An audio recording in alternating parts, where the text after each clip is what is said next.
ಮರಳುಗದ್ದಲ ವಿಶೇಷ ಕಾರ್ಯಕ್ರಮಕ್ಕೆ ಸ್ವಾಗತ. ನಾನು ಹರೀಶ್ ಮುಲ್ಕಿ. ವೀಕ್ಷಕರೇ, ಈಗಾಗಲೇ ದಕ್ಷಿಣ ಕನ್ನಡ ಜಿಲ್ಲೆಯಲ್ಲಿ ಮರಳಿಗೆ ಒಂದು ಬಹಳಷ್ಟು ತೊಂದರೆ ಆಗ್ತಾ ಇದೆ. ಬಡವರಿಗೆ ಮರಳಲ್ಲಿ ಮನೆ ಕಟ್ಟಲಿಕ್ಕೆ ಸಾಧ್ಯ ಆಗ್ತಾ ಇಲ್ಲ. ಬೇಕಾದಷ್ಟು ಮರಳುಗಳು ಪಕ್ಕದ ರಾಜ್ಯಗಳಿಗೆ ಕಳ್ಳ ಸಾಗಣೆ ಆಗ್ತಾ ಇದೆ ಅನ್ನುವಂಥದ್ದು ಆರೋಪಗಳಿತ್ತು. ಇದೀಗ ಇನ್ನೊಂದು ಹಂತದಲ್ಲಿ ಮರಳು ಸಿಗ್ತಾ ಇಲ್ಲ, ಬಂಗಾರದ ಬೆಲೆ ಇದೀಗ ಮರಳಿಗೆ ಅನ್ನುವಂಥದ್ದು.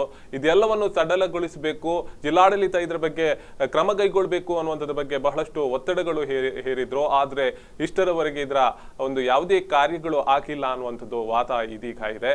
ಇದೀಗ ನಮ್ಮ ಜೊತೆ JDS ನ ಯೂತ್ ನ ನಮ್ಮ ಅಧ್ಯಕ್ಷರು, ಜಿಲ್ಲಾ ಅಧ್ಯಕ್ಷರು ನಮ್ಮ ಜೊತೆ ಇದ್ದಾರೆ. ಅಕ್ಷಿತ್ ಸುವರ್ಣ ಅವರು ನಮ್ಮ ಜೊತೆ ಮಾತಾಡ್ತಾರೆ. ನಮಸ್ತೆ ಕಾರ್ಯಕ್ರಮಕ್ಕೆ. ವೀಕ್ಷಕರೇ, ಬಹಳಷ್ಟು ಪ್ರಶ್ನೆಗಳು ಮೂಡ್ತದೆ. ಇದು ಹಿಂದೆಲೂ ನಾನು ಈ ಡಿಬೇಟ್ ಅಲ್ಲಿ ಮಾತಾಡುವಾಗ ಹೇಳ್ತಾ ಇದ್ದೆ, ಮರಳುಗಾರಿಕೆ ಅನ್ನುವಂಥದ್ದಕ್ಕೆ ಇದೀಗ ಕುತ್ತು ತಂದವರು ಮರಳುಗಾರಿಕೆ ಮಾಡಿದವರೇ ಒಂದು ಕಡೆಯಲ್ಲಿ ಅನ್ನುವಂಥದ್ದು. ಯಾಕಂದ್ರೆ ನಿಯಮಗಳನ್ನು ಆ ಬಾರಿ ಗಾಳಿಗೆ ತೂರಿದ್ರಿಂದ ಇದೀಗ ಎಲ್ರಿಗೂ ಒಂದು ಸಮಸ್ಯೆಗೆ ಈಡು ಮಾಡಿರುವಂಥದ್ದು ಕೆಲವು ಗುತ್ತಿಗೆದಾರರು ಅನ್ನುವಂಥದ್ದು. ಯಾರು ಗುತ್ತಿಗೆ ಪಡೆದಿದ್ದಾರೆ ಅವರು ಯಾವ ರೀತಿಯಲ್ಲಿ ನೀತಿ ಬಾಹಿರವಾದ ಮರಳುಗಾರಿಕೆ ಮಾಡಿದ್ರು, ಇದೀಗ ಎಫೆಕ್ಟ್ ಆಗಿರುವಂಥದ್ದು ಸಾಂಪ್ರದಾಯಿಕ ಮರಳುಗಾರಿಕೆಯಿಂದ ಹಿಡಿದು ಯಾರು ನಿಯಮ ಬಾಹಿರವಾಗಿ ಮಾಡದೆ ಒಂದು ನಿಯಮಿತವಾಗಿ ಮಾಡ್ತಾ ಇದ್ದಾರೆ ಅವರಿಗೂ ಇವತ್ತು ಎಫೆಕ್ಟ್ ಆಗ್ತಾ ಇದೆ ಅನ್ನುವಂಥದ್ದು ಮಾತು. ಅಕ್ಷಿತ್ ಅವರೇ, ಈಗಾಗಲೇ ತಾವು ಈಗ ಹೇಳೋದಾದ್ರೆ ತಮ್ಮ ಕಾಲಿನ ಮೇಲೆ ತಾವೇ ಚಪ್ಪಡಿಕಲ್ಲನ್ನು ಎಳೆದು ಹಾಕೊಂಡ್ರು. ಯಾಕಂದ್ರೆ ಹಿಂದೆ ಮರಳುಗಾರಿಕೆ ಮಾಡುವಾಗ ಅಥವಾ ನೀತಿ ಅನ್ನುವಂಥದ್ದು ಇತ್ತು ಮರಳುಗಾರಿಕೆಗೆ. ಆ ನೀತಿಯನ್ನು ಗಾರಿಗೆ ತೂರಿ ಬಹಳಷ್ಟು ಬೇಕಾಬಿಟ್ಟಿ ಮರಳುಗಾರಿಕೆ ಮಾಡಿದ್ರು, ಅಕ್ರಮಗಳನ್ನು ಮಾಡಿದ್ರು ಅನ್ನುವಂಥದ್ದು ಇದೀಗ ತುತ್ತಾಯ್ತು ಒಂದು ಕಡೆಯಲ್ಲಿ ಅನಿಸ್ತಾ ಅಲ್ವಾ? ಇದಕ್ಕೆ ಇವರೇ ಕಾರಣ, ಇವರ ರಾಜ್ಯ ಸರ್ಕಾರವೇ ಕಾರಣ. ನೋಡಿ, ಈಗ ಸುಮಾರು ಎರಡೂವರೆ ತಿಂಗಳಾಯಿತು. ಜನವರಿ 16ರಿಂದ ಇಷ್ಟುವರೆಗೆ 2.5 ತಿಂಗಳಾಯಿತು. ಎಲ್ಲಿ ಕೂಡ ಮರಳು ನಿಷೇಧ ಮಾಡಿದ್ದಾರೆ. ಆದರೆ ಕೂಡ ಕಳ್ಳ ಸಾಗಣೆ ಇನ್ನೂ ಕೂಡ ನಡೀತಾ ಉಂಟು, ಇನ್ನೂ ಕೂಡ ಹೋಗ್ತಾ ಉಂಟು. 10,000 ರಿಂದ 15,000 ಕೊಟ್ರೆ ಮರಳು ಎಲ್ಲಿ ಯಾರಿಗೂ ಸಿಗ್ತಾ ಇದೆ, ಅದು ಕೂಡ ರಾತ್ರಿಯಲ್ಲಿ ಹೋಗುವಂತದಲ್ಲ, ಬೆಳಿಗ್ಗೆನೆ ಹೋಗ್ತಾ ಉಂಟು. ಇದಕ್ಕೆ ಕಾರಣ ಯಾರು? ಇದರ ಹಿಂದೆ ಯಾರಿದ್ದಾರೆ? ಇದರ ಹಿಂದೆ ಇಂಥ ದೊಡ್ಡ ಪವಾಡ ಇಲ್ಲದಿದ್ರೆ, ಪವಾಡ ಅಂದ್ರೆ ದೊಡ್ಡ ಶಕ್ತಿ ಇಲ್ಲದಿದ್ರೆ ಇದು ಅಸಾಧ್ಯ. ಹಾಗಾದ್ರೆ ತಾವು ಹೇಳುವಂತದ್ದು ಈಗಿನ ಸರ್ಕಾರ ಇದಕ್ಕೆ ಅಸ್ತು ಅಂದಿದೆ, ಕಳ್ಳ ಸಾಗಣೆಗೆ ಇವರೇ ಒಂದು ಹೊಣೆ ಆಗ್ತಾ ಇದ್ದಾರೆ. ನೇರ ಹೊಣೆ ರಾಜ್ಯ ಸರ್ಕಾರವೇ. ಯಾಕಂದ್ರೆ ಅಷ್ಟು ರಾಜಾರೋಷವಾಗಿ ಹೋಗ್ಲಿಕ್ಕೆ ಇವರಿಗೆ ಅಷ್ಟು ಧೈರ್ಯ ಎಲ್ಲಿಂದ ಬಂತು? ಅಲ್ಲ, ಜಿಲ್ಲಾಡಳಿತ ಏನ್ ಮಾಡ್ತಾ ಇದೆ ಈಗ? ಜಿಲ್ಲಾಡಳಿತ ಕಣ್ಮುಚ್ಚಿದ ಆವಾಗ ಇಷ್ಟೆಲ್ಲ ಪಕ್ಕದ ಕೇರಳಕ್ಕೆ ಸಾಗಣೆ ಆಗ್ತಾ ಇದೆ ಅನ್ನುವಂಥದ್ದು ವರದಿ ಇದೆ. ಬೆಂಗಳೂರಿಗೆ ಹೋಗ್ತಾ ಇದೆ, ಪಕ್ಕದ ರಾಜ್ಯಗಳಿಗೆ ಬಹಳಷ್ಟು ಮರಳು ಹೋಗ್ತಾ ಇದೆ ಬಂಗಾರದ ಬೆಲೆಗೆ. ಏನ್ ಮಾಡ್ತಾ ಇದೆ ಜಿಲ್ಲಾಡಳಿತ? ನಾವು ನೋಡಿ, ನಮ್ಮ ಜಿಲ್ಲೆಯ ಜನರು ಮಾತಾಡ್ತಾ ಇಲ್ಲ, ನಮ್ಮ ಜಿಲ್ಲೆಯ ಜನರಿಗೆ ಇದರ ಬಗ್ಗೆ ಮಾತಾಡ್ತಿಲ್ಲ. ಅದಕ್ಕೆ ಇವರು ಇಷ್ಟು ಒಂದು ಬೇಜವಾಬ್ದಾರಿತನವನ್ನು ಹೊಂದಿದ್ದಾರೆ. ಇದಕ್ಕೆ ಈಗ ನಾವೆಲ್ಲರಿಗೆ ಇವತ್ತು ಕೂಡ ನಾವು ಪ್ರತಿಭಟನೆ ಮಾಡಿದ್ವಿ. 10 ದಿವಸ ಮುಂಚೆ ಕೂಡ ನಾವು ಒಂದು ಪ್ರೆಸ್ ಕರೆದಿದ್ವಿ, ಪತ್ರಿಕಾಗೋಷ್ಠಿಯನ್ನು ಕರೆದು 10 ದಿವಸದ ಒಳಗೆ ಇದಕ್ಕೆ ಜಿಲ್ಲಾ ಆಡಳಿತ ಸ್ಪಂದಿಸದಿದ್ರೆ ನಾವು ಉಗ್ರವಾದ ಹೋರಾಟ ಮಾಡ್ತೇವೆ ಅಂತ ನಾವು ಮಾಧ್ಯಮದ ಮುಖಾಂತರ ಎಚ್ಚರಿಕೆಯನ್ನು ಕೊಟ್ಟಿದ್ವಿ. ಆದರೆ ಅದೇ 10 ದಿವಸ ಆಯಿತು, 12 ದಿವಸ ಆಯಿತು. ಈಗ ಇವತ್ತು ನಾವು ಉಗ್ರವಾದ ಹೋರಾಟವನ್ನು ನೆಹರು ಮೈದಾನಲ್ಲಿ ಇಟ್ಕೊಂಡು ನಾವು DC ಕಚೇರಿವರೆಗೆ ಹೋಗಿ ಮನವಿಯನ್ನು ಕೊಟ್ಟಿದ್ದೇವೆ. ಇನ್ನೂ ಸಹ ಕೂಡ ಏನು ಒಂದು ವಾತಾವರಣ ಹೇಗೆ ಉಂಟಂತ ಗೊತ್ತಿಲ್ಲ. ಅಲ್ಲ, ಇವರು ರಮಾನಾಥ ರೈ ಅವರು ಹೇಳ್ತಾರೆ 4 ದಿವಸದಲ್ಲಿ ಮರಳುಗಾರಿಕೆಯನ್ನು ಪುನರಾರಂಭಿಸುತ್ತೇವೆ ನೇಮವಾಗಿ ಅಂತ 4 ದಿವಸ ಒಂದು ತಿಂಗಳಿಂದ ಹೇಳ್ತಾ ಇದ್ದಾರೆ. ಅದು ಅಂತ 4 ದಿವಸ ಇಷ್ಟುವರೆಗೆ ಕಾರ್ಯರೂಪಕ್ಕೆ ಬರಲಿಲ್ಲ.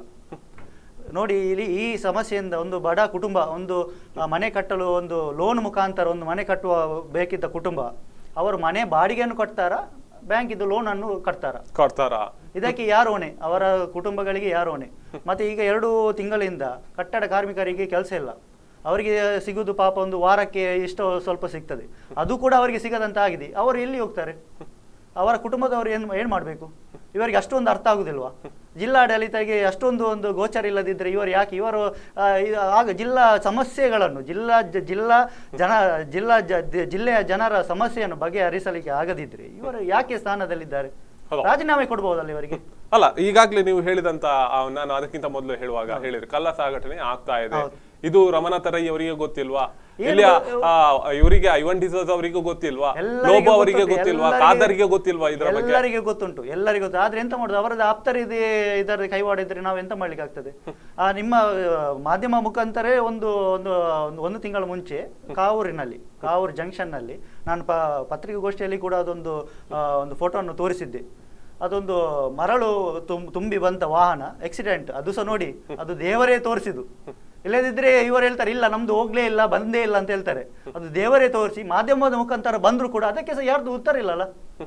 ಇವರಿಗೆ ಪ್ರಶ್ನಿಸಬಹುದಲ್ಲ ಇದು ಎಲ್ಲಿಂದ ಬಂತು ಅಂತ. ಅವರ ಬೇಕಾದ ಜನಗಳಿಗೆ ಬೇಕಾದ ರೀತಿಯಲ್ಲಿ ಮರಳುಗಾರಿಕೆ ಮಾಡ್ಲಿಕ್ಕೆ ವ್ಯವಸ್ಥೆಗಳಿದೆ, ಅದಕ್ಕೆ ಯಾವುದೇ ನಿಯಮಗಳು ಇಲ್ಲ ಇಲ್ಲ ಇಲ್ಲ ಅಲ್ಲ ಅಂತದಿದ್ರೆ ಈಗ ಎಲ್ಲಿಂದ ಹೋಗ್ತಾ ಉಂಟಿದ್ದು? ಈಗ ದಿವಸ ಬೆಳ್ಳಂಬೆಳಿಗ್ಗೆ ಹೋಗ್ತಾ ಉಂಟಲ್ಲ, ಅದು ಯಾರ್ದು ಹೇಗೆ? ಅದಕ್ಕೆ ಇವರು ಉತ್ತರ ಕೊಡ್ಬೇಕಲ್ಲ. ಗಣಿ ಇಲಾಖೆ ಇಲ್ವಾ? ಸುಮ್ಮನೆ ಈ ಬಡವರನ್ನು ಬೈಕಲ್ಲಿ ಹೋಗುವವರನ್ನು ಹೆಲ್ಮೆಟ್ ಇಲ್ಲ ಅದು ಇಲ್ಲ ಅಂತ ಹೇಳಿ ಅದು ಒಳ್ಳೇದೇ, ಆದ್ರೆ ಕೂಡ ಅಂತವರನ್ನು ಇವರು ಹಿಡಿತಾರೆ ಅದೆಲ್ಲ ಮಾಡ್ತಾರೆ. ಇದಕ್ಕೆ ಇಷ್ಟು ದೊಡ್ಡ ಕಳ್ಳ ಸಾಗಾಣಿಕೆ ಇವರಿಗೆ ಒಂದು ತಡೆ ಹಿಡಿಯಲಿ ಆಗಲಿದ್ರೆ ಅಲ್ಲ, ಇವರು ಹೇಳ್ತಾರೆ ಕೇಂದ್ರ ಪರಿಸರ ಇಲಾಖೆ ಅನುಮತಿ ಬೇಕು, ಕೇಂದ್ರ ಪರಿಸರ ಇಲಾಖೆ ಇದಕ್ಕೆ ಅನುಮತಿ ನೀಡಿಲ್ವಾ? ಇರ್ಲಿ ಎಲ್ಲ ಗೊತ್ತುಂಟು ಇವರಿಗೆ, ಗೊತ್ತಿಲ್ವಾ ಇದು ಇದು ಇದು ಆಗ್ತಾ ಉಂಟು ಅಂತ ಇವರಿಗೆ ಗೊತ್ತಿಲ್ವಾ? ಜಿಲ್ಲಾಡಳಿತ ಗೊತ್ತಿಲ್ವಾ ಇಂಥ ತಾರೀಕಿಗೆ ಇದು ಲ್ಯಾಪ್ಸ್ ಆಗ್ತಾ ಉಂಟು, ಇದಕ್ಕೆ ಅದರ ಮುಂಚೆನೆ ಪೂರ್ವ ಮುಂಚೆನೆ ಇದಕ್ಕೆ ಒಂದು ಪರ್ಯಾಯ ವ್ಯವಸ್ಥೆ ಮಾಡ್ಬೋದಿತ್ತಲ್ಲ. ಇರ್ಲಿ ಆಯ್ತು, ಎಲ್ಲ ಇದಾಯ್ತು, ಎಲ್ಲ ಆಯ್ತು. 2.5 ತಿಂಗಳು ಬೇಕಾ ಒಂದು ಸಮಸ್ಯೆ ಬಗೆಹರಿಸಲಿಕ್ಕೆ? ಬೇಜವಾಬ್ದಾರಿ ಅಲ್ಲಿ ಜಿಲ್ಲಾಡಳಿತ ಅವರದ್ದು ಬೇಜವಾಬ್ದಾರಿ, ಇಲ್ಲಿ ಮಹಾನಗರ ಪಾಲಿಕೆ ಆಗಲಿ ಎಲ್ಲರದ್ದು ಬೇಜವಾಬ್ದಾರಿ, ಅಧಿಕಾರಿಗಳೇ ಬೇಜವಾಬ್ದಾರಿ. ಸರಿ, ನೀವು ಹೇಳಿದಾಗ ಮಹಾನಗರ ಪಾಲಿಕೆಗೆ ಒಂದು ಇದನ್ನು ನೀಡಿದ್ದಾರೆ, ಸರ್ಕ್ಯುಲೇಷನ್ ಅನ್ನು ಕೊಟ್ಟಿದ್ದಾರೆ ಅಂತ ನಿನ್ನೆ ಪತ್ರಿಕೆಯಲ್ಲಿ ಬಂದಿದೆ. ಇಷ್ಟುವರೆಗೆ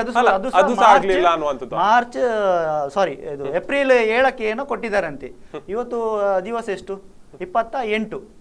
20 ದಿವಸ ಇವರಿಗೆ ಅದನ್ನು ನೋಡುವ ಗತಿಲ್ಲ. ಎಲ್ಲಿ ಮಹಾನಗರ ಪಾಲಿಕೆಯಲ್ಲಿ ನೋಡುವ ಗತಿಲ್ಲ. ಅದು ಸಹ ಅದೊಂದು ಪರ್ಯಾಯ ವ್ಯವಸ್ಥೆ ಅಂತ ನಾನು ಹೇಳಿಕೆ ಬರುವುದಿಲ್ಲ. ಯಾಕಂದ್ರೆ ಒಂದು ಬ್ಲಾಕ್ ನಲ್ಲಿ ಕೊಟ್ಟಿದ್ರೆ ಇಲ್ಲಿ ದಕ್ಷಿಣ ಕನ್ನಡ ಜಿಲ್ಲೆಯಲ್ಲಿ ಎಷ್ಟು ಕಟ್ಟಡ ಕೆಲಸ ಆಗ್ತಾ ಉಂಟು, ಎಷ್ಟು ಮನೆಗಳಾಗ್ತವೆ. ಸರಿ, ನೀವು ಹೇಳಿದಾಗ ಇದಕ್ಕಿಂತ ಮೊದಲು ಜಿಲ್ಲಾ ಪಂಚಾಯತಿ ವ್ಯವಸ್ಥೆಯಲ್ಲಿ ಒಂದು ಮೀಟಿಂಗ್ ಆಯ್ತು. ಆ ಸಂದರ್ಭದಲ್ಲಿ ಜಿಲ್ಲಾಧಿಕಾರಿ ಐವನ್ ಡಿಸೋಜಾ ಲೋಬೋ ಅವರು ಬಹಳಷ್ಟು ತಾರಾಟೆಗೆ ತೆಗೆದುಕೊಂಡ್ರು. ಐವನ್ ಡಿಸೋಜಾ ಮತ್ತು ಲೋಬೋ ಅವರು ಏನಾಯ್ತು, ಖಾದರ್ ಅವರನ್ನು ಮಾತಾಡಿದ್ರು. ಆ ಸಂದರ್ಭದಲ್ಲಿ ಇವರನ್ನು ರಮನಾಥ ರೈಯನ್ನು ತಾರಾಟೆಗೆ ತೆಗೆದು ಏನ್ ಮಾಡಿದ್ರು? ಎಲ್ಲ ನಾಟಕ ಸ್ವಾಮಿ, ಎಲ್ಲ ನಾಟಕ. ಇವರು ಅಷ್ಟು ಒಂದು ಎಂತ ಹೇಳಿದ್ರೆ ಒಂದು ಇಂಟ್ರೆಸ್ಟ್ ಇದ್ರೆ ಇದು ಇಷ್ಟುವರೆಗೆ ಯಾಕೆ ಬಿಡ್ಬೇಕಿತ್ತು? ಇವರು ಸುಮ್ಮನೆ ಎಲ್ಲಿಯ 4 ಪ್ರೆಸ್ಗಳು ಉಂಟಂತ ಇವರು ಹೇಳಿ ಅವರು ತರಾಟೆಗೆ ತೆಗೊಂಡ್ರೆ ಆಗ್ತದ? ಅದನ್ನು ಕಾರ್ಯರೂಪಕ್ಕೆ ತರಬೇಕಲ್ಲ. ಈಗ ನಾವು ಇಲ್ಲಿ ಸಹ ನಾನು ಕೂತಿರುವುದು ನನಗೆ ಒಟ್ಟಾರೆ ಬಡ ಜನರಿಗೆ ಆಗಿ ಜನಸಾಮಾನ್ಯರಾಗಿ ಇದರಿಂದ ಇದು ಪ್ರಾಬ್ಲಮ್ ಸಾಲ್ವ್ ಆಗಬೇಕು ಅಷ್ಟೇ, ಸಮಸ್ಯೆ ಪರಿಹಾರ ಆಗಬೇಕು. ಇದನ್ನು ನಾವು ಸುಮ್ಮನೆ ನಾನು ಹೇಳಿಕೆ ಕೊಡುವುದು ಇದು ಬರುವುದು ನನಗೆ ಅಗತ್ಯ ಇಲ್ಲ. ಇದಕ್ಕೆ ಜನರ ಒಂದು ಕಷ್ಟವನ್ನು ಬಗೆಹರಿಸಬೇಕು. ಹಾಗಾದ್ರೆ ತಾವು ಹೇಳ್ತಿರುವಂತ ಐವನ್ ಮತ್ತೆ ಲೋಬೋ ಅವರು ಪಬ್ಲಿಸಿಟಿಗೋಸ್ಕರ ಇವರು ನಾಟಕ ಮಾಡಿದ್ದಾರೆ. ನಾಟಕವೇ ಇಲ್ಲದಿದ್ರೆ ಇಷ್ಟು ಸಮಯ ಯಾಕೆ ಇವರಿಗೆ? ಇವರದೇ ಪಕ್ಷ ಅಲ್ಲ ಇರುವುದು. ಇವರದೇ ಪಕ್ಷದ ಒಳಗೆ ಇವರಿಗೆ ಸಮಸ್ಯೆ ಬಗೆಹರಿಸಲಿಕ್ಕೆ ಆಗದಿದ್ರಿ ಇವರು ಮತ್ತೆ ಬೇರೆ ಎಂತ ಕೆಲಸ ಮಾಡ್ತಾರೆ ಇವರು? ಈಗ ಸರ್ಕಾರ ಇರೋದು ಇವರದೇ ಅಲ್ಲ, ಆಡಳಿತ ಇರೋದು ಇವರದೇ ಅಲ್ಲ, ಮತ್ತೆ ಇವ್ರದ್ದು ಯಾರ್ದು ಇವರು ಅನುಮತಿ ಬೇಕು ಇವರಿಗೆ? ಹೌದಲ್ವಾ? ಅಲ್ಲ, ಅವರು ಹೇಳುವಾಗ ಹೇಳ್ತಾರೆ ಕೇಂದ್ರ ಪರಿಸರ ಸಮಿತಿಯ ನಮಗೆ ಇದು ಬರ್ಲಿಲ್ಲ, ಅನುಮತಿ ಇಲ್ಲ. ಇವರು ಫಾಲೋ ಅಪ್ ಮಾಡ್ಬೇಕಲ್ಲ. ಅಟ್ಲೀಸ್ಟ್ ಇವರೊಂದು ಇಲ್ಲಿಂದ ಫಾಲೋ ಅಪ್ ಮಾಡಿದ್ರೆ ಅದು ಅಟ್ಲೀಸ್ಟ್ ಒಂದು ಬೇಗ ಆಗುವಾಗಿ ಮಾಡ್ಬೋದು. ಅದಕ್ಕಿಂತ ಈಗ ಇಷ್ಟಿಷ್ಟು ದಿವಸ ಬೇಕಿದ್ರೆ ಇವರು ಅದಕ್ಕೆ ಆಲ್ಟರ್ನೇಟಿವ್ ಪರಿಹಾರವನ್ನು ಕೊಡ್ಬೋದಲ್ಲ. ಅಟ್ಲೀಸ್ಟ್ ಡಿಸ್ಟಿಕ್ಕಿಗೆ ನಮ್ಮ ಜಿಲ್ಲೆಯ ಜನರಿಗೆ ಒಂದು ಮನೆ ಕಟ್ಟಲಿಕ್ಕೆ ಯಾವುದಕ್ಕೆ ಕಾಮಗಾರಿಗೆ ಆದ್ರೆ ಒಂದು ಹೊಯ್ಗೆ ಕೊಡುವಂತ ವ್ಯವಸ್ಥೆ. ಸರಿ, ಲೋಬೋ ಅವರು ಮಾತಾಡಿದ್ರು, ಐವನ್ ಅವರು ಮಾತಾಡಿದ್ರು. ಆ ಸಂದರ್ಭದಲ್ಲಿ ಹೊಯ್ಗೆ ಇಲ್ಲ ಅಂತ ಹೇಳಿದ್ರು ಹೊರತು ಅಕ್ರಮವಾಗಿ ಪಕ್ಕದ ರಾಜ್ಯಕ್ಕೆ ಹೋಗ್ತದೆ ಅನ್ನುವಂಥದ್ದು ಏನು ಮಾತಾಡಲಿಲ್ಲ. ಅದರ ಬಗ್ಗೆ ಮಾತಾಡಲಿಲ್ಲ. ಯಾಕೆ ಇವರದೇ ಆಪ್ತರ ಇರುವುದು, ಇವರದ್ದು ಆಪ್ತರ ಇರುವುದು, ಇವರು ಯಾಕೆ ಮಾತಾಡ್ತಾರೆ? ಯಾರು ಮಾತಾಡ್ತಾರೆ? ಯಾರು ಮಾತಾಡುದಿಲ್ಲ. ಅದರ ಬಗ್ಗೆ ಇವರಿಗೆ ಇದೇ ಇಲ್ಲ. ಕೇಳಿ, ಈಗ ಯಾರು ಸಹ ಈಗ ಒಂದು ಕಾಮನ್ ಮ್ಯಾನ್ ಆಗಲಿ ಯಾರೋ ಒಂದು ಫೋನ್ ಮಾಡಿ ಕೇಳಿ, ಹೊಯ್ಗೆ ಉಂಟಾ 10 ರಿಂದ 15 ಸಾವಿರ ಆದ್ರೆ ನಾವು ಕೊಡ್ತೇವೆ ಅಂತ. ಈ ಹೊಯ್ಗೆ ಎಲ್ಲಿಂದ ಬಂತು? ಹಾಗಾದ್ರೆ ಡಂಪಿಂಗ್ ಯಾರ್ಡ್ ಅಲ್ಲಿ ಬಹಳಷ್ಟು ಹೊಯ್ಗೆಗಳನ್ನು ಸಂಗ್ರಹ ಮಾಡಿದ್ದಾರೆ ಬೇಕಾದವರು, ಎಲ್ಲರೂ ಮಾಡಿದ್ದಾರೆ. ಇದು ಒಂದು ಉದಾಹರಣೆಗೆ ಮೊನ್ನೆ ಒಬ್ರು ಹೇಳಿದ್ರು ನಮ್ಗೆ, ಮುಂಚೆ ಬ್ಯಾಂಗ್ಳೂರಿಗೆ ಎಷ್ಟು ಕಾಂಪಿಟೇಷನ್ ಇತ್ತಂದ್ರೆ ಮರಳು ಎಷ್ಟು ಒಂದು 40 ಸಾವಿರಗೂ ಕೂಡ ಸಿಗ್ತಾ ಇತ್ತು ಅವರಿಗೆ.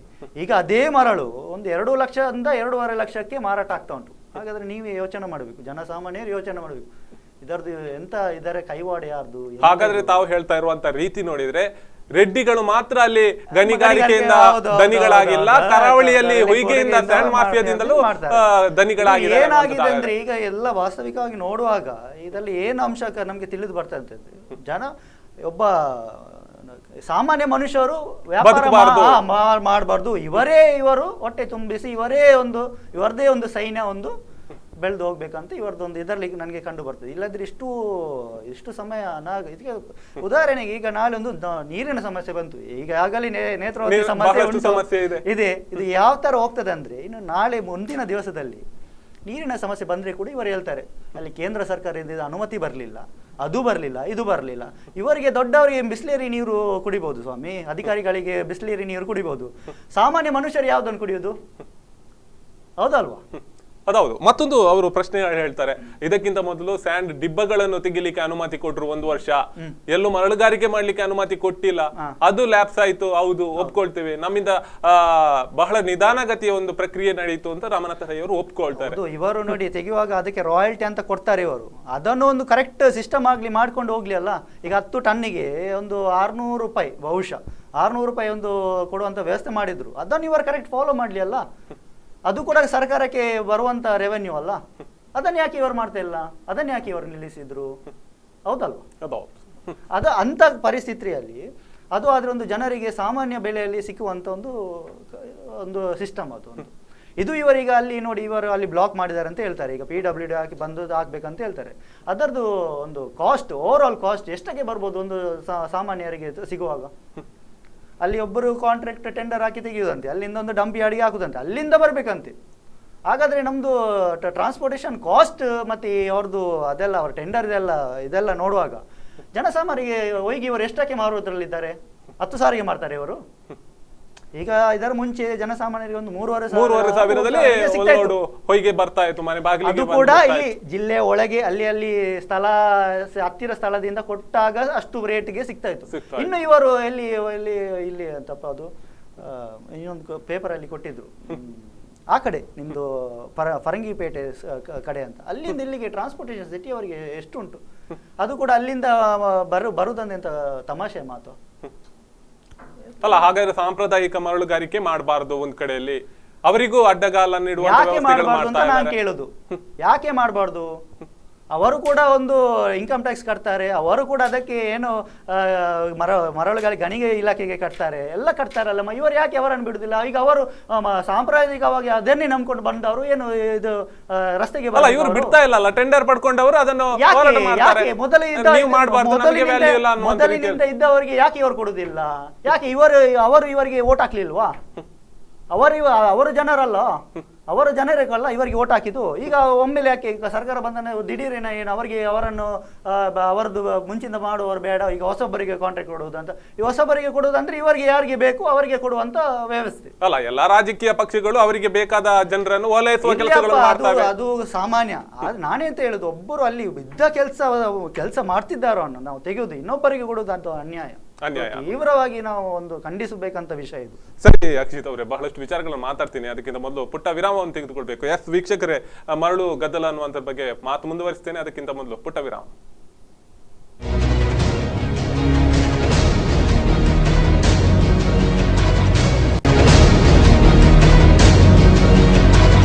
ವಿರಾಮದ ಬಳಿಕ ಮತ್ತೆ ಕಾರ್ಯಕ್ರಮಕ್ಕೆ ಸ್ವಾಗತ. ಈಗಾಗಲೇ ಮರಳು ಗದ್ದಲದ ಬಗ್ಗೆ ಮಾತಾಡ್ತಿದ್ದೆ. ಅಕ್ಷಿತ್ ಅವರೇ, ಈಗಾಗಲೇ ನೀವು ಹೇಳಿದ್ರಿ ಬಹಳಷ್ಟು ಕುಟುಂಬಗಳು ಇದನ್ನೇ ಆಧಾರವಾಗಿ ಇಟ್ಕೊಂಡು ಬದುಕ್ತವೆ ಅನ್ನುವಂಥದ್ದು. ಅದರಲ್ಲಿ ನಾಡಿನ ದೋಣಿಗಾರರ ಒಂದು ಸಂಘ ಇದೆ, ಅಲ್ಲಿಯ ಒಂದು ಸಾಂಪ್ರದಾಯಿಕ ಮರಳುಗಾರಿಕೆ ಮಾಡ್ತಾರೆ. ಅವರಿಗೂ ಈ ಬಾರಿ ಬಹಳಷ್ಟು ತೊಂದರೆಗಳನ್ನು ನೀಡಿದ್ರು. ಟೆಂಡರ್ ಪಡ್ಕೊಂಡವರು ಈಗ ಟೆಂಡರ್ ಗುತ್ತಿಗೆ ಪಡ್ಕೊಳ್ತಾರೆ. ಅವರು ಒಂದು ಹೆಸರಲ್ಲಿ 10 ಒಂದು ಮರಳುಗಾರಿಕೆ ಮಾಡುವಂತ ಒಂದು ಜನಗಳನ್ನು ನಿಯೋಗ ಮಾಡ್ತಾರೆ, 10 ಧಕ್ಕೆಗಳನ್ನು ಮಾಡ್ತಾರೆ. ಇದು ಮಾಡ್ಬೋದಾ? ಇದು ಎಷ್ಟರ ಮಟ್ಟಿಗೆ ಸರಿ ಅನ್ನೋದು? ಇದು ನೋಡ್ಲಿಕ್ಕೆ ಹೋಗೋದು ಇದೇ ಸರಿ ಇಲ್ಲ ಇವ್ರದ್ದು. ಇದು ಎಂತ ಸಿಸ್ಟಮೇ ಸರಿ ಇಲ್ಲ. ನಾನೇನು ಹೇಳುದಂದ್ರೆ, ಇವರು ಅಂಥದಕ್ಕೆಲ್ಲ ಯಾಕೆ ಆಸ್ಪತ್ರೆ ಕೊಡೋದಂತ ನನ್ಗೆ ಅರ್ಥ ಆಗ್ತಿಲ್ಲ. ಈಗ ಮಾಡ್ತಾ ಬರ್ತಾ ಇದ್ದಾರೆ, ಅವರಿಗೆ ಒಂದು ರಿನಿವಲ್ ಅಂತ ಒಂದು ಮಾಡಿಕೊಂಡು ಅಲ್ಲ. ಇದಕ್ಕೆ ನೀವು ಹೇಳಿದಾಗೆ ಇದಕ್ಕೆ ಸರಿಯಾದ ನಿಯಮಗಳಿಲ್ಲ. ಅದು ಒಪ್ಕೊಳ್ಳುವ. CRZ ಅಧಿಕಾರಿ ಯಾರು? ಅಧಿಕಾರಿ ಇಷ್ಟರವರೆಗೆ ಎಷ್ಟು ಸ್ಟ್ರಿಕ್ಟ್ ಆಗಿ ಫಾಲೋ ಮಾಡಿದ್ದಾರೆ ಅಧಿಕಾರ ನಿಯಮಗಳನ್ನು? ಯಾರು ಅವರ ಬಗ್ಗೆ ಮಾತಾಡ್ತಿಲ್ಲ. ಅಧಿಕಾರಿ ಯಾರೇ ಅನ್ನುವಂಥದ್ದು CRZ ಇಷ್ಟರವರೆಗೆ ಇಲ್ಲ ಸರಿಯಾಗಿ. ಅದರ ಬಗ್ಗೆ ಯಾರು ಹೋರಾಟ ಮಾಡ್ತಿಲ್ಲ. ಅದರ ಬಗ್ಗೆ ಒಂದು ಹೋರಾಟ ಮಾಡಿದ್ರೆ ಎಲ್ಲವೂ ಸರಿ ಆಗ್ತದೆ ಅಂತ ಅನಿಸ್ತಾ ಇಲ್ವಾ?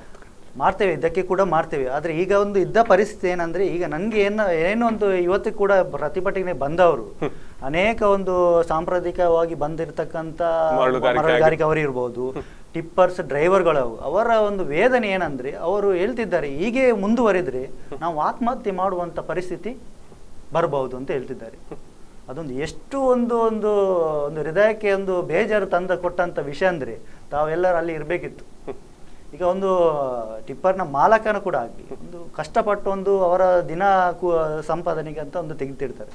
ತಿಂಗಳಿಗೆ ಅವರಿಗೆ ಬ್ಯಾಂಕಿಗೆ ಕಟ್ಟಲಿಕ್ಕೆ ಕೂಡ ಒಂದು 40,000 ರಿಂದ 50,000 ರೂಪಾಯಿ ಅವರಿಗೆ ಎಲ್ಲ ಫೈನಾನ್ಸ್ ಗಳನ್ನೇ ಉಪಯೋಗಿಸಿಕೊಂಡು ಲೋನ್ಗಳನ್ನು ಮಾಡ್ತಾರೆ, ಅದನ್ನು ಚಕ್ರಬಡ್ಡಿಯ ಮೂಲಕ ಲೋನ್ಗಳಿಗೆ ಅವರು ಏನ್ ಹೇಳ್ತಿದ್ದಾರೆ ಇವತ್ತು ಬಂದವರು, ನಾವು ಈ ತರ ಆದ್ರೆ ಕೊಂಡೋಗಿ ಟಿಪ್ಪರ್ ಅನ್ನು DC ಕಚೇರಿಯಲ್ಲಿ ಇಡ್ತೇವೆ, ಅದರ ಕಂತು ಮತ್ತೆ ಡ್ರೈವರ್ ಇದು ಏನು ಸಂಬಳ ಎಲ್ಲ ಉಂಟು ಇವರು ಕೊಡ್ಕೊಳ್ಳಿ, ಎಷ್ಟು ವರ್ಷ ಬೇಕಿದ್ರೆ ಇವರು ನಿಷೇಧ ಮಾಡ್ಲಿ. ಅಲ್ಲ, ಬಹಳಷ್ಟು ನಿಯಮಗಳನ್ನು ಮಾಡಿದ್ರು ಮರಳುಗಾರಿಕೆಯಲ್ಲಿ. ಈಗ ಟ್ರಿಪ್ ಶೀಟ್ ಗಳಾಗಿರ್ಬೋದು, ಅದಕ್ಕೆ ವಾಹನಕ್ಕೆ ಸಪರೇಟ್ ಆಗಿ ವೈಟ್ ಪೇಂಟ್ ಹೊಡಿಬೇಕು, ಮುಂದಿನಲ್ಲಿ ಪರವಾನಿಗೆಯಲ್ಲಿ ಮಾಡ್ಕೋಬೇಕು ಅನ್ನುವಂಥದ್ದು, ಇದೆಲ್ಲವನ್ನು ಮಾಡಿದ್ರು. ಆದ್ರೆ ಇದೆಲ್ಲ ಮಾಡಿದ್ದು ಯಾಕೆ? ಹಾಗಾದ್ರೆ ಕಾಟಾಚಾರಕ ಈ ಎಲ್ಲಾ ನಿಯಮಗಳು ಉಪದ್ರ ಕೊಡ್ಲಿಕ್ಕೆ ಅಷ್ಟು ಹೇಳ್ಬೋದು ನಾನು, ಜನಸಾಮಾನ್ಯರಿಗೆ ಉಪದ್ರ ಕೊಡ್ಲಿಕ್ಕೆ.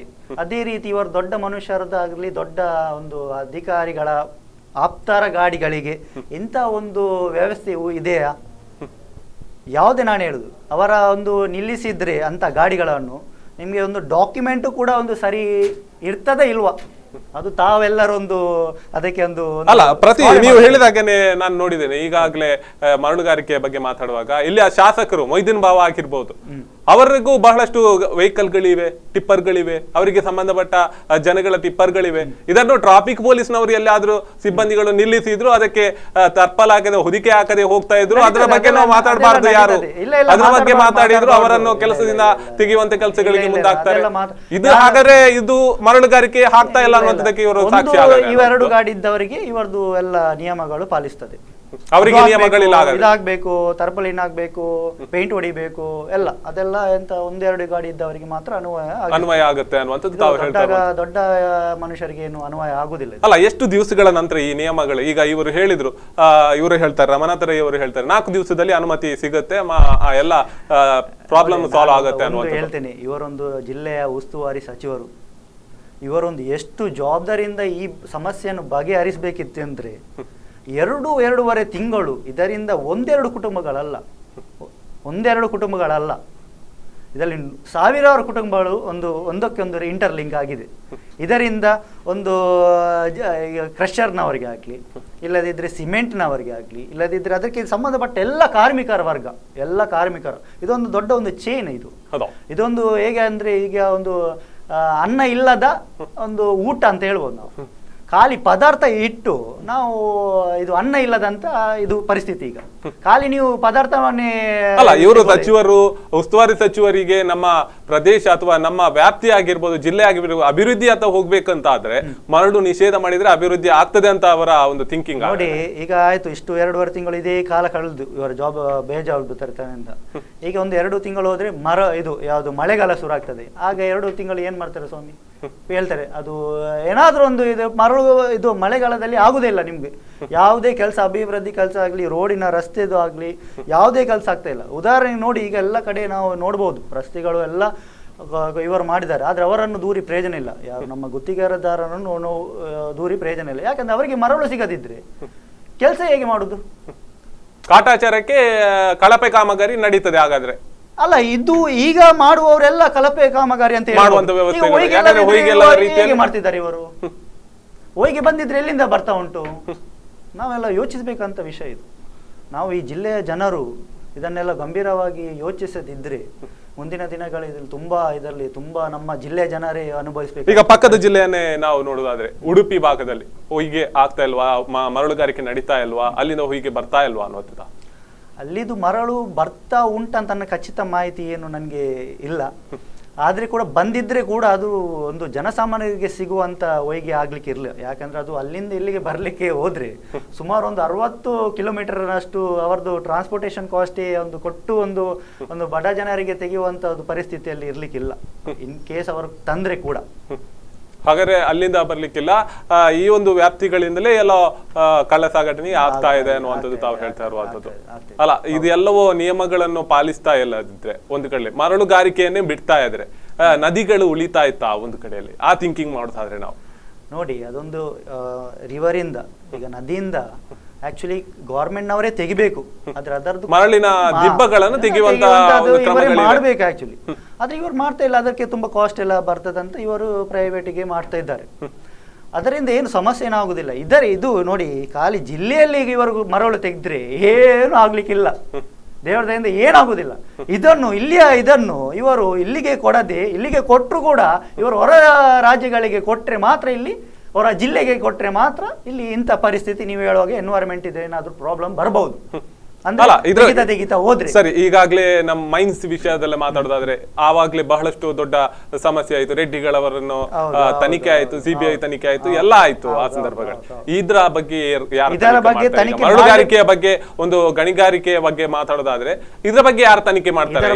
ನಾವು ನಮ್ಮ ರಾಜ್ಯಾಧ್ಯಕ್ಷರಾಗಿರುವಂತ ಕುಮಾರಸ್ವಾಮಿ ಅವರಿಗೆ ಸಹ ನಾವು ಮನವಿ ಕೊಟ್ಟಿದ್ದೇವೆ. ಅವರು ಇದೇ ಬರುವ ತಿಂಗಳಲ್ಲಿ ಬರ್ತಾ ಇದ್ದಾರೆ.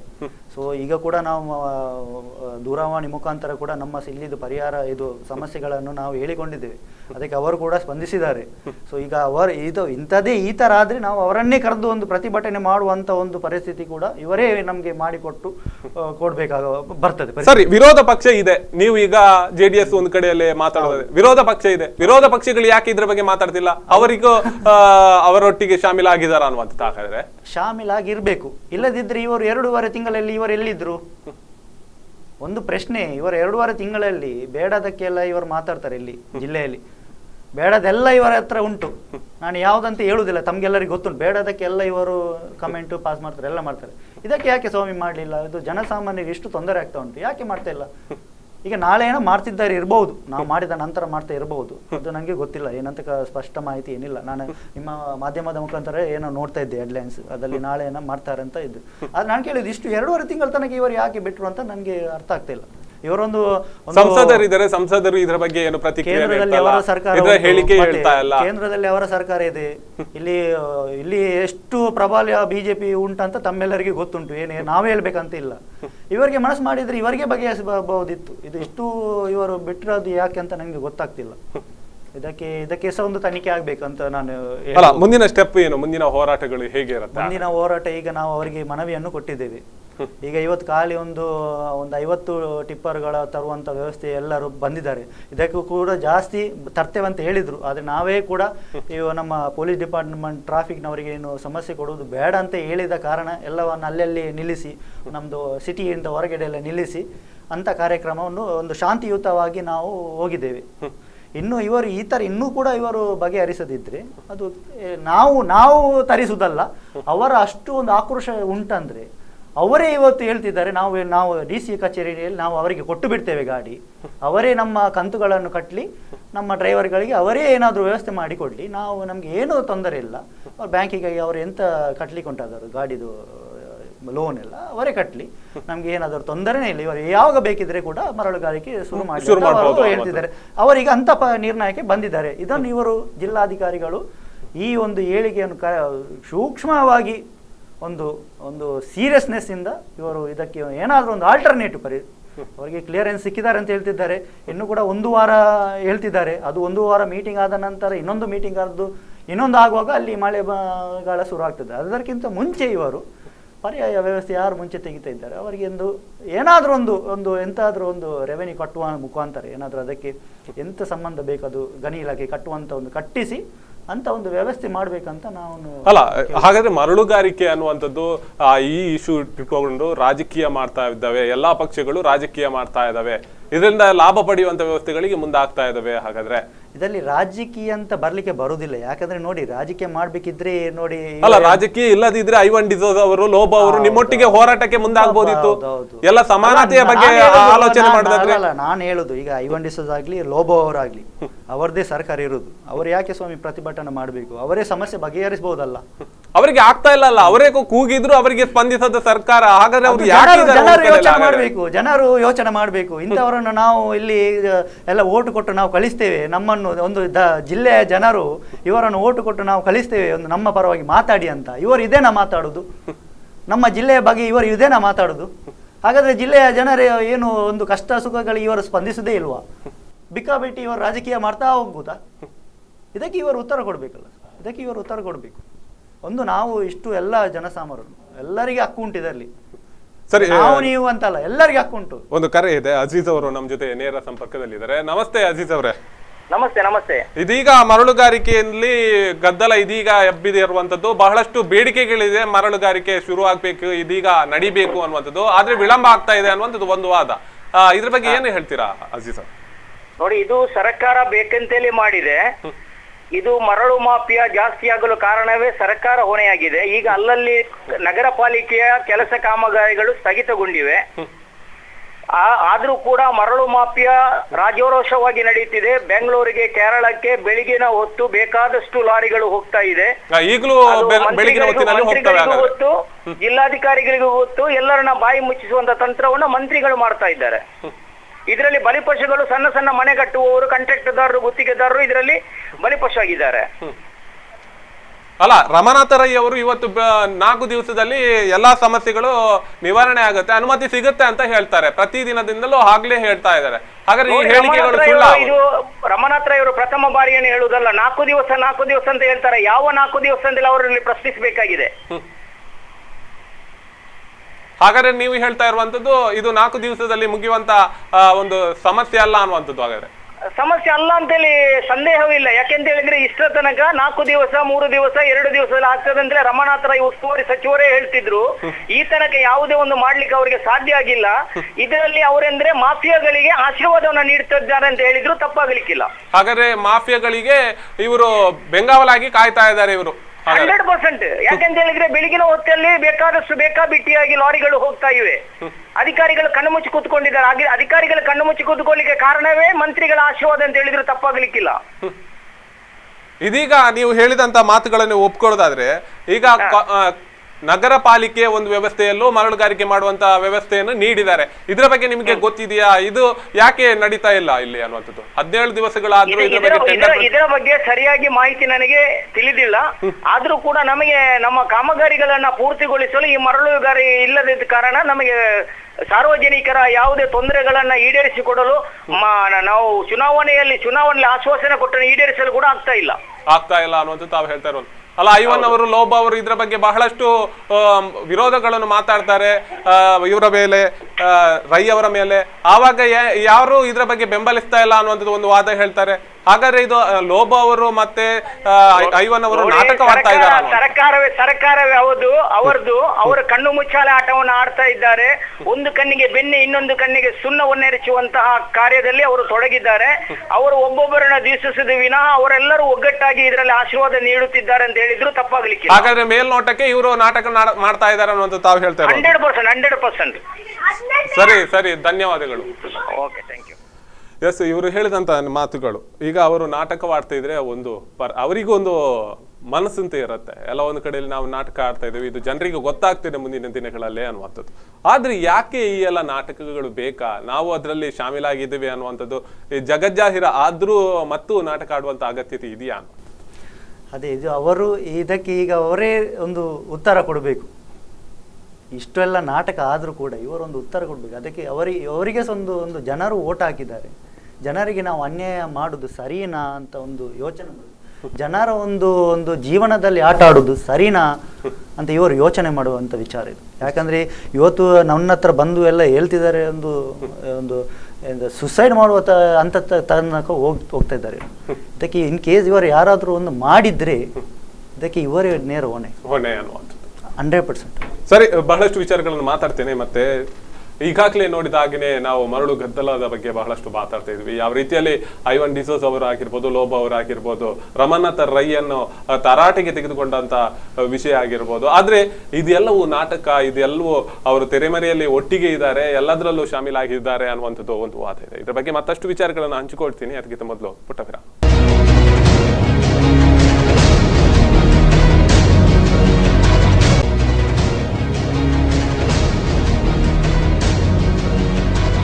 ಬ್ರೇಕ್ನ ಬಳಿಕ ಮತ್ತೆ ಕಾರ್ಯಕ್ರಮಕ್ಕೆ ಸ್ವಾಗತ. ಆಚಿ ಸುವರ್ಣ ಅವರ ಜೊತೆ ಮಾತಾಡ್ತಿದ್ದೆ. ಯಾವ ರೀತಿಯಲ್ಲಿ ಮರಳುಗಾರಿಕೆ ನಡಿಬೇಕಿತ್ತು, ಸಾಂಪ್ರದಾಯಿಕ ಮರಳುಗಾರಿಕೆ ನಡೀತಾ ಇಲ್ಲ. ಇದೀಗ ಮರಳುಗಾರಿಕೆ ಅಥವಾ ಬಡವರಿಗೆ, ಮನೆ ಕಟ್ಟುವವರಿಗೆ ತೊಂದರೆ ಆಗ್ತಾ ಇದೆ. ಅದರಲ್ಲಿ ಪ್ರಗತಿಯತ್ತ ಒಂದು ಮುಖ ಮಾಡಬೇಕಾದ್ರೆ ಎಲ್ಲ ಒಂದು ಕಾಮಗಾರಿ ಆಗ್ಬೇಕು, ಏನಾದ್ರೂ ಒಂದು ಬದಲಾವಣೆ ಆಗ್ಬೇಕಾದ್ರೆ ಮರಳು ಮುಖ್ಯ. ಎಲ್ಲದರಲ್ಲೂ ಒಂದು ಕಟ್ಟಡ ನಿರ್ಮಾಣ ಆಗ್ಬೇಕು ಅಥವಾ ಯಾವುದೇ ಒಂದು ಕಾಮಗಾರಿ ಆಗ್ಬೇಕಾದ್ರೆ ಒಂದು ಸರ್ಕಾರದ ಕಾಮಗಾರಿಗಳಾಗಿರ್ಬೋದು, ತೋಡುಗಳು, ಒಡ್ಡುಗಳನ್ನು ನಿರ್ಮಾಣ ಮಾಡೋದಾದ್ರು ಇದಕ್ಕೆ ಮರಳು ಅಗತ್ಯ. ಆದ್ರೆ ಇದೀಗ ಮರಳಿಲ್ಲದೆ ಕಾಮಗಾರಿ ಪೂರ್ಣ ಆಗ್ತಾ ಇಲ್ಲ.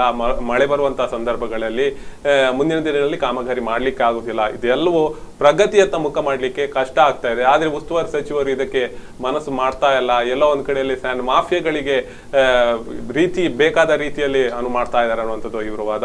ಮತ್ತಷ್ಟು ವಿಚಾರಗಳನ್ನ ಹಂಚಿಕೊಳ್ಳೋಣ. ಇದೀಗ ನೀವು ಹೇಳ್ತಾ ಇರುವಂತಹ ವಾದಗಳನ್ನೇ ಇರುವುದಾದ್ರೆ, ನೀವು ಹೇಳಿದ್ರಿ ಸಾಂಪ್ರದಾಯಿಕ ಮರಳುಗಾರಿಕೆಯ ಬಗ್ಗೆ ಮಾತಾಡೋದಾದ್ರೆ, ಈಗಲೂ ಅದು ಯಾವಾಗ್ಲಿಂದಲೂ ಅದಕ್ಕೆ ಯಾರ ಅನುಮತಿಗಳು ಬೇಡ, ಹಿಂದಿನ ಒಂದು ರೀತಿಯಲ್ಲಿ ಹಿಂದಿನಿಂದಲೂ ಇದು ನಡೆದುಕೊಂಡು ಬಂದದ್ದು.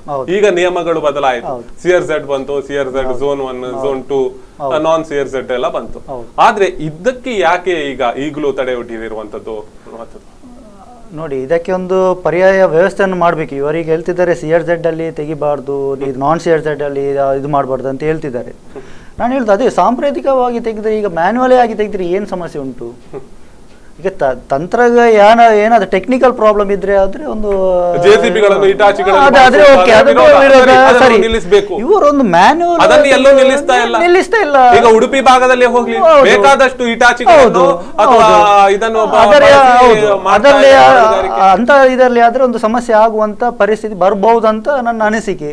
ಆದ್ರೆ ಇವರು ಮುಂಚಿನಿಂದ ಮಾಡುವವರು ಈಗ ನೀರಿನ ಒಳಗೆ ಇಳಿದುಕೊಂಡು ತರುವಂತ ವ್ಯವಸ್ಥೆಯಲ್ಲಿ ಇವರು ಯಾಕೆ ಬಿಡ್ತಿಲ್ಲ? ಅದನ್ನ ನೀವು ಬಿಡ್ಬೋದಲ್ಲ. ಅಂತದೆಲ್ಲ ಬಿಡ್ತಿದ್ರೆ ಇಷ್ಟುವರೆಗೆ ಏನು ಸಮಸ್ಯೆ ಬರ್ತಾ ಇರ್ಲಿಲ್ಲ. ನಾನ್ CRZ ಅಲ್ಲಿ ಮರಳುಗಾರಿಕೆ ಮಾಡೋದಕ್ಕೆ ಪರವಾನಗಿ ನೀಡೋದಕ್ಕೆ ಏನ್ ಸಮಸ್ಯೆ? ಅದೇ ನನ್ಗೆ ಕೂಡ ಅರ್ಥ ಆಗ್ತಾ ಇಲ್ಲ. ನಮ್ಮೆಲ್ಲರಿಗೆ ಸಮಸ್ಯೆ ಇದೆಯಾ ಅಥವಾ ಅದರಲ್ಲೂ ರಾಜಕೀಯ? ಅದರಲ್ಲಿ ಕೂಡ ಅವರಿಗೆ ಬೇಕಂತದವರಿಗೆ ಅಂತ ಬಿಟ್ಟುಕೊಟ್ಟು ಅಲ್ಲಿ ಗುಣಗಳನ್ನು ಬಿಟ್ಟುಕೊಂಡು ಅವರೇ ತೆಗೆಯುವಂತ ಪರಿಸ್ಥಿತಿ ಎಲ್ಲ ನಿರ್ಮಾಣ ಆಗ್ತಾ ಇದೆ. ಅಷ್ಟರ ಮಟ್ಟಿಗೆಲ್ಲ ಆಗ್ತಾ ಇದೆ. ಬೇರೆಯವರಿಗೆ ಬಿಡದೆ ಮುಂದಿನ ಚುನಾವಣೆಗೆ ಈಗಲೇ ರೆಡಿ ಆಗ್ತಾ ಇದ್ದಾರೆ ಎಲ್ಲ. ಇದರಲ್ಲಿ ಲಾಬಿ ನಡೆಸಿಕೊಂಡು ಎಲ್ಲ ಒಂದ್ ಕಡೆಯಲ್ಲಿ ಮುಂದಿನ ಚುನಾವಣೆಗೆ ಇದೀಗ ಎಲ್ಲಾ ತಂತ್ರಗಾರಿಕೆಗಳಿಗೆ ರೆಡಿ ಆಗ್ತಾ ಇದ್ದಾರೆ.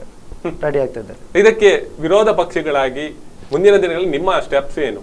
ಮುಂದಿನ ದಿನಗಳಲ್ಲಿ ರೀತಿಯಲ್ಲಿ JDS ಗೆ ಯಾವ ರೀತಿಯಲ್ಲಿ ತಂತ್ರ, ಯಾವುದೇ ಒಂದು ಪ್ಲೇಸ್ ಅಲ್ಲೂ ಬುಲಗಟ್ಟಿ ಇಲ್ಲ. ಉಡುಪಿ ಭಾಗದಲ್ಲಿ ಆಗಿರ್ಬೋದು, ದಕ್ಷಿಣ ಕನ್ನಡದಲ್ಲಿ ಆಗಿರ್ಬೋದು, ಅದನ್ನು ಬೆಳೆಸುವಂತ ಕೆಲಸ ಆಗ್ಬೇಕಿತ್ತು. ನೀವು ಪ್ರಬಲವಾದ ಶಕ್ತಿ ಆಗ್ಬೇಕಿತ್ತು. ನೀವು ಅದರ ಬಗ್ಗೆ ಬಹಳಷ್ಟು ಹಿಂದುಳಿದಿರಿ ಅನ್ನುವಂಥದ್ದು ಅನಿಸ್ತಾ ಇಲ್ಲ. ನೋಡಿ, ನಾನು ಜಿಲ್ಲಾ ಪಕ್ಷದಲ್ಲಿ ಎಲ್ಲ ಕಾರ್ಯಕರ್ತರು ಇದ್ದಾರೆ, ಎಲ್ಲ ನಾಯಕರು ಇದ್ದಾರೆ. ಈಗ ನಾನು ಹೇಳಬೇಕಂದ್ರೆ ನಮ್ಮ ಯುವ ಜನತಾದಲ್ಲಿ ಈಗ ಒಂದು ತಿಂಗಳಾದದಷ್ಟೇ. ಒಂದು ತಿಂಗಳಿಂದ ನಾವು ನಿರಂತರ ಹೋರಾಟವನ್ನು ಮಾಡ್ತಿದ್ದೇವೆ. ಈಗ ಮೊನ್ನೆ ಇದು ಆಗ್ಲಿ ಮರ ಕಡಿದ್ರು ಕದ್ರಿ ಪಾರ್ಕಿನಲ್ಲಿ, ಅದಕ್ಕೆ ಕೂಡ ಏನು ಅನುಮತಿ ಇಲ್ಲ. ಏನು ಬಂದ್ರು ಕಾಡಿದ್ರು ಎಲ್ಲ ಮಾಡಿದ್ರು. ಯಾವುದು ಮ್ಯೂಸಿಕಲ್ ಫೌಂಟೇನ್ ಮಾಡಿಗೋಸ್ಕರ ಅದಕ್ಕೆ ಅಗತ್ಯ ಉಂಟಾ? ಒಂದು ಮರವನ್ನು ಕಡ್ದು ಇವರು ಮ್ಯೂಸಿಕಲ್ ಮಾಡುವಂಥದ್ದು ಏನು ಅಗತ್ಯ ಉಂಟು? ಇವರಿಗೆ ಮರ ಒಂದು 100 ವರ್ಷದಿಂದ ಇದ್ದ ಮರ ಒಂದು ಇಂಪಾರ್ಟೆಂಟ್ ಅಲ್ಲ, ಇವರಿಗೆ ಮ್ಯೂಸಿಕಲ್ ಫೌಂಟೇನ್ ಮಾಡೋದು ಇಂಪಾರ್ಟೆಂಟ್. ಅದರಲ್ಲಿ ಕೂಡ ಒಂದು ಮಾಫಿಯಾ. ಯಾಕಂದ್ರೆ ಅಂಥದ್ದೊಂದು ಫೌಂಟೇನ್ ಮಾಡಿದಾದ್ರೆ ಗುತ್ತಿಗೆದಾರರಿಂದ ಇವರಿಗೆ ಏನಾದ್ರು ಒಂದು ವ್ಯವಸ್ಥೆ ಉಂಟಲ್ಲ. ಮರವನ್ನು ಕರೆದ್ರೆ ಅಂತೂ ಮರವನ್ನು ಬೆಳೆಸಿದ್ರೆ ಕೂಡ ಇವರಿಗೆ ಏನು ಲಾಭ ಇಲ್ಲ. ಅಂತ ಪರಿಸ್ಥಿತಿಯಲ್ಲಿ ಅದಕ್ಕೆ ಕೂಡ ನಾವು ಪ್ರತಿಭಟನೆ ಮಾಡಿದ್ದೇವೆ. ಇವತ್ತು ನೋಡಿದ್ರೆ ವೆಲೆನ್ಶಿಯಲ್ಲಿ ಕೂಡ ಅಷ್ಟೊಂದು ಸುಮಾರು ನಾನು ಗೊತ್ತಿದ್ದ ಪ್ರಕಾರ ಅದೊಂದು 100 ವರ್ಷಗಳಿಂದ ಮರಗಳನ್ನು ಕಡ್ದಿದ್ದಾರೆ. ಅದು ಕಡಿಯುವಾಗ ಕೂಡ ಇವರಿಗೆ ಒಂದು ಮನಸ್ಸು ಏನು ಹೇಳಿಲ್ವಾ? ಅದು ಅಗತ್ಯ ಇತ್ತು. ವೆಲೆನ್ಶಿಯಾ ರೂಟಲ್ಲಿ ಮರ ಕಡಿದು ವ್ಯವಸ್ಥೆ ಒಂದು ಸರ್ವಿಸ್ ರೋಡ್ ಮಾಡಿ ಒಂದು ವ್ಯವಸ್ಥೆ ಮಾಡ್ಬೋದಿತ್ತು. ಅದನ್ನು ಕೂಡ ಮಾಡಿದೆ. ಅದಕ್ಕೆ ಕೂಡ ನಾನು ನಮ್ಮ ಯುವ ಜನತಾದ ವತಿಯಿಂದ ಕೂಡ ನಮ್ಮ JDS ವತಿಯಿಂದ ಕೂಡ ನಾವು ಇದಕ್ಕೆ ವಿರೋಧವನ್ನು ವ್ಯಕ್ತಪಡಿಸಿದ್ವಿ. ನಿರಂತರವಾಗಿ ನಾವು ಮಾಡ್ತಾ ಇದ್ದೇವೆ. ಇನ್ನು ಮೇಲೆ ನಮ್ಮ ಒಂದು ಹೋರಾಟದಲ್ಲಿ ಇನ್ನು ನಾವು ಜಿಲ್ಲೆಯಲ್ಲಿ ಇದ್ದೇವೆ. ಯುವ ಜನತಾದಳಾಗ್ಲಿ ಜನತಾದಳ ಕಂಡುಕೊಳ್ಳುವಲ್ಲಿ JDS ಈಗ ಪುನರ್ ಪ್ರಯತ್ನಗಳನ್ನು ಮಾಡ್ತಾ ಇದೆ. ನೋಡಿ, ನೀವು ನಾನು ಇದು ಹೇಳುದಲ್ಲ, ನೀವು ಮುಂದಿನ ದಿನಗಳಲ್ಲಿ ತಾವೇ ನೀವು ನೋಡಬಹುದು. ಸರಿ, ಈಗಾಗಲೇ ಮರಳುಗಾರಿಕೆಯ ಬಹಳಷ್ಟು ವಿರೋಧಗಳನ್ನು ವ್ಯಕ್ತಪಡಿಸಿದ್ರಿ, ಇವತ್ತು ಪ್ರತಿಭಟನೆ ಮಾಡಿದ್ರಿ. ನಿಮಗೆ ಪ್ರತಿಭಟನೆಯಲ್ಲಿ ದಿ ಎಂಡ್ ಏನ್ ಸಿಗುತ್ತೆ ಅನ್ನುವಂಥದ್ದು ನಿಮ್ಮ ಅಭಿಪ್ರಾಯ?